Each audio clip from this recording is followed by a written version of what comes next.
সুপ্রভাত এবং সুস্বাগতম আমার চ্যানেলে সবাইকে। তো আজকে কিন্তু আমি রাধাকৃষ্ণের শীতবস্ত্রের শৃঙ্গার করব। তো সেই কারণে কিন্তু আগের দিনই আমি ঠাকুরের জন্য শীতবস্ত্র কিনতে চলে গিয়েছিলাম মার্কেটে।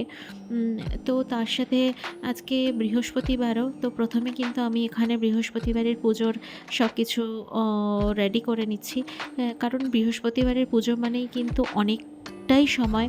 আর ফার্স্ট মর্নিং এ উঠে যদি আমি সেটা না স্টার্ট করি, সেটা মানে শুরু না করি, তো অনেকটা সময় চলে গিয়ে যদি বেলা হয়ে যায়, তো খুব অস্বস্তি হয়। সেই কারণে কিন্তু ফার্স্ট মর্নিং এ আমি স্নান করে এখানে বৃহস্পতিবারের পুজোটাই আগে করে নেব।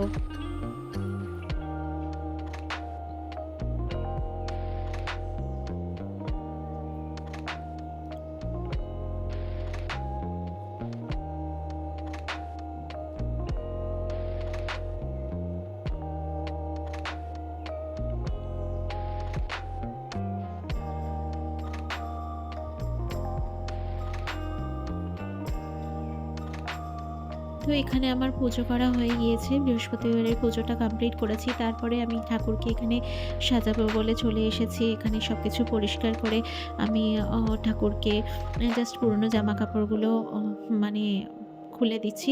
সেটা অবশ্যই আমি অফ ক্যামেরায় করব এবং সাজানোর পরেই কিন্তু আমার ঠাকুরের রূপ আপনাদের সামনে তুলে ধরছি এবং পুজো এখানে ভোগ নিবেদনও হয়ে গিয়েছিল। অবশ্যই কিছু কাজ বিশেষ করে পুজো অর্চনা আমার মনে হয় সেটা আ দেখানোর জিনিস না। সেটা অফ ক্যামেরায় হলেই বেশি ভালো এবং আরতির সময়টা আ ক্যামেরা করছি এবং কেমন লাগছে আমার ঠাকুরকে অবশ্যই কিন্তু জানাবেন। তো এখানে আমি আরতি করে নিলাম। আর তারপরে তো আমার বুবু সোনাকে নিয়ে পড়লাম। আমাকে কিছুতেই ও কাজ করতে দেয় না, এরকম দুষ্টুমি করতে থাকে।